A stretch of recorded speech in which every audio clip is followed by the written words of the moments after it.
Hi, I'm Kristin at Hammock Haven Farm. These are some of our girls here. Today we are going to do something a little different. We are going to make bagels and cream cheese. Now we don't usually make any bread because yeast and cheese do not get along. So we're going to try this. We're going to do our cheese first, get it set with a lid on, and hopefully none of the yeast will get in there. And we've never done bagels before, so this might be a total failure, but we'll see. Now, cream cheese is super easy. We're using a recipe from this book, the 200 Easy Homemade Cheese Recipes. I'm using my raw goat milk on this, so anytime I use my raw goat milk, I need to cut the culture on these recipes by at least half. Then we are going to do the bagels from this book, Bread Baker's Apprentice. Hush up, dog. And this book is absolutely fabulous for making bread. I've done a lot of French breads, all kinds of different things out of here. This is going to be a 2-day process. So today we're going to get the cheese started, get the starter for our bagel started, and then we'll come back tomorrow and finish it up. So let's go head into the kitchen and get this done.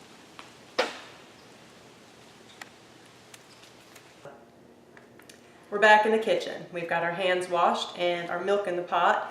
For this recipe, I'm using a quart of my goat cream, which we separated earlier and had in the freezer, so I've got some ice crystals in here. We're going to have to wait to get thawed.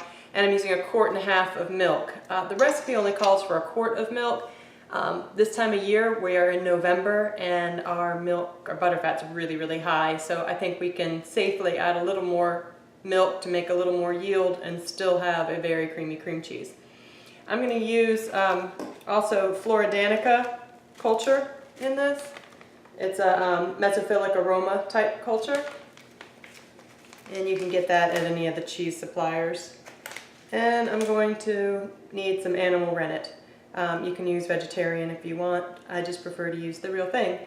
So with our milk and our cream and our sterilized pot here, just bringing it up to 72 degrees, and when we get it there, I'll show you mixing in the cultures and the rennet, and we'll go from there. Well, we figured out what the dog was barking at out there. It is a giant buck, a huge, not a goat, a huge deer. I'll post a picture of it after this. But in the meanwhile, I let this get a little warmer than it should have been. It's up to 79 degrees now. I added a little more milk just to bring it down to 79. It's not the end of the world. It is high butterfat milk this time of year, so I'm going to roll with it. So what we're going to do is take about a shy of a 1/4 teaspoon of this culture. I really want to use more like, I don't know, a little over 1/8, I guess. And again, this is the Floridanica culture. So a scant, about 1/8 of a teaspoon. Let that rehydrate on the top there. Stick this back in the freezer. Always keep your cultures in your freezer and your rennet in the refrigerator. Then I have a bowl that I put about a 1/4 cup of cool water in. I'm going to add 2 drops of rennet to the water.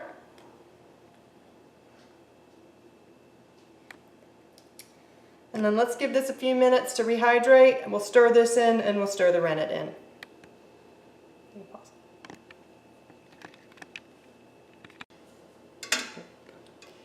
This has had a few minutes to rehydrate now. I'm going to use an up-down motion to stir the culture in. About 30 seconds. And use the same motion to stir the water with the rennet in. Once we get that done, we're just going to stick a lid on it and leave it till tomorrow. You want to make sure to keep that lid on there tight, especially since we're going to be working with yeast, so we don't have that yeast contaminate our cheese.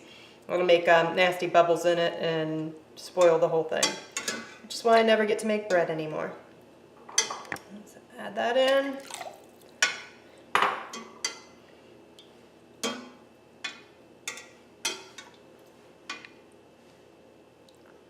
Mix that up well, and tomorrow we'll have cream cheese. I've got my trusty helper Cole here to help us make the bagels because he likes to deal with flour, and I really hate to deal with flour. So, Cole, we need 4 cups of bread flour. This is, we're using white lily. We need any high gluten flour, so 4 cups in there. To mix a teaspoon of yeast in here. Teaspoon? Yep, there you go. Teaspoon of yeast.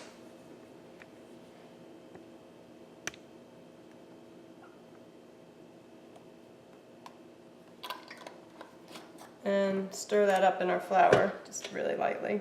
Oop, would help if I plugged in KitchenAid. Okay, just real low. That's good. Now to this we need to add 2½ cups of room temperature water, just until it gets like pancake batter consistency, it said.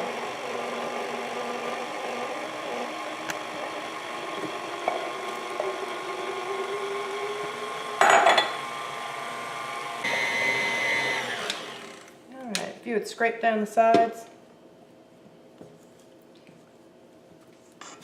Make sure we got that mixed up.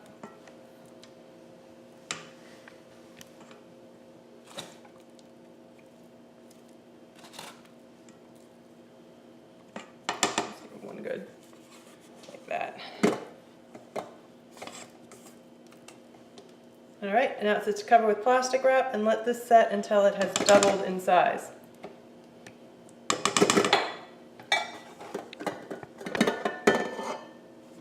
There you go. And we'll see you when it's doubled. We're back. It's been about 2½ hours. Our yeast was a little slow, so I ended up putting the bowl into the oven on proof to get it to heat up and start rising for us. Now what this wanted was to have this about double in size and be kind of frothy looking, and when you bang it on the counter it's supposed to collapse. So can you see in the bowl? Let's see if it collapses. Well, it's not really collapsing, but it has about doubled in size and it's all bubbly and working. So the next thing it says to do, we're actually going to take our it's called the sponge, and we're going to make our dough. So it says to add the additional yeast to the sponge and stir, and then we're going to add 3 cups of flour, salt, and honey. So the additional yeast, it calls for another ½ teaspoon of yeast, which of course I have in the freezer here. So we can pull that out.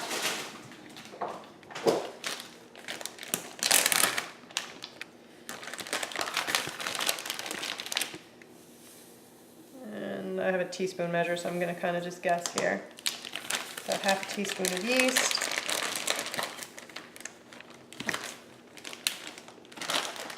And let's stir that up, and then we'll add our other stuff.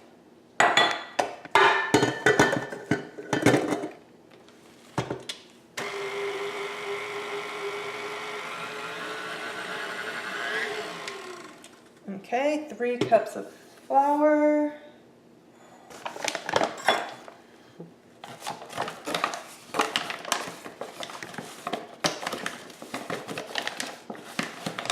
And again, I'm using the bread flour on this. 1, 2, 3.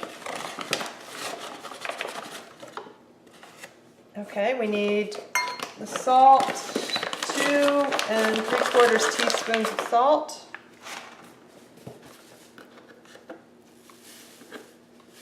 So I'm using kosher salt, which is kind of hollow, so I'm just going to go ahead and use about 3 teaspoons of salt. 2, 3, and a tablespoon of honey. It also said you could use malt, but I don't have any of that, so we're going to go with honey. This is some of what's left off of our bees from back when we had bees. And that didn't work out too well. We lost too many hives, and I finally decided not to mess with it anymore. All right.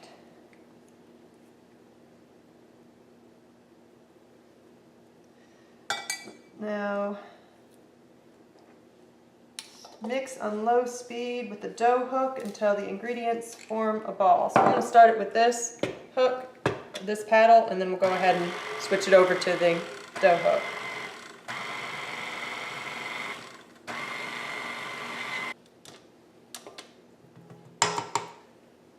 I always make such a mess with anything with flour. I don't know if it's just a personal problem I'm having or if this is how flour is for everybody. But I'm a sticky, floury mess, which is why maybe I should stick with cheese. Alright, so we got the dough hook. We wanted to form a ball and then slowly work in the remaining 3/4 cup of flour to stiffen the dough. Yeah, see, it's not really forming a ball on there yet, pulling away from the side, so we're going to need that additional flour to make that happen. So let's work this in here.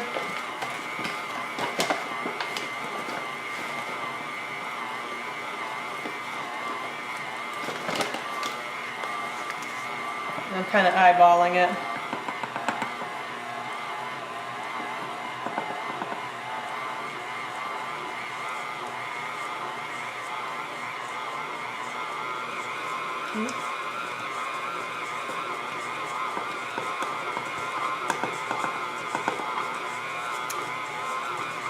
So once we have a ball, we're going to transfer it to the counter and knead for 10 minutes, or for 6 minutes by the machine. I think we'll just let the machine go ahead and do this for us. Let me add the rest of this flour in. We can do a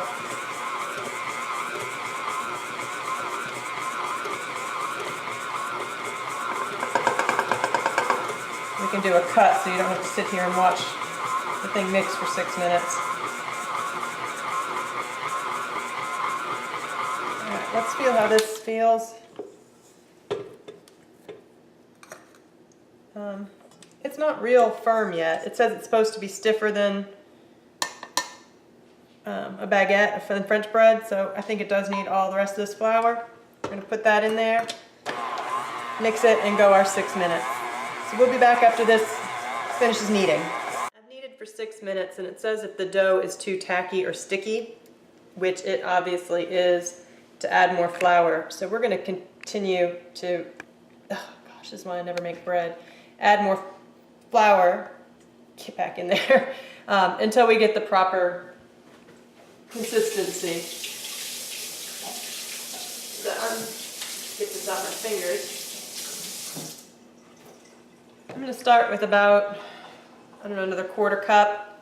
It'll probably take upwards to another 1/2 cup or so of flour, so let's put that in there and we'll keep working.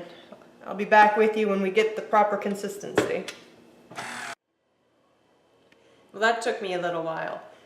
The dough is acting kind of weird. I'm feeling like it's not getting enough gluten in it, so I finally got where I felt like the consistency, you know, the amount of flour in it was right, but it wasn't stretching as much as I wanted. I think it's partly because it was warmer, because I put it in the oven to proof and really get that yeast going, and I don't know. So I went ahead and I added 2 tablespoons of wheat gluten. I let it sit for about 20 minutes and then I kneaded it some more, and I feel like it's got a better gluten to it. We're just gonna have to find out. You know, I've never made bagels before, so you're learning with me now, or I'm learning with you. It says to get 4.5, I think. Yeah, 4.5 ounce pieces. So let me, and line them up on a cookie sheet. So there's 4.5, and it looks about, I don't know, racquetball size, I guess. So I'm going to go ahead and get all my pieces for each of my bagels lined up on this sheet.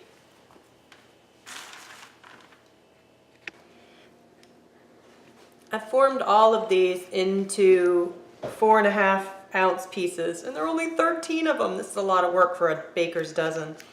Then I covered them with a damp paper towel, or I'm sorry, a damp tea towel, and let them sit for 20 minutes. Now it's time to put a hole in them, and it says just poke a hole in the middle, and it should be about 2.5 inches wide. So just kind of work so that it's all even around, and you got about a 2.5 inch diameter hole in the center. And then you put it on a sheet with some parchment and go through and do all of them. Once you have them all done this way, it says to cover them with spray them with some cooking spray, and cover them with plastic wrap and leave them to sit for another 20 minutes. And it's a good thing that there's not a place where I can get a decent bagel in this town. All of them are like really fluffy and there's no chewiness to them. It's almost like they don't boil them or something.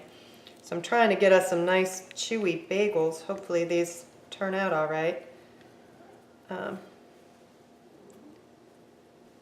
that might be the only place in town you can get a decent one. All right, I'm going to go through and get all these done and let them sit for 20 minutes under the plastic wrap with the cooking spray, and we'll be back to do what's called the float test.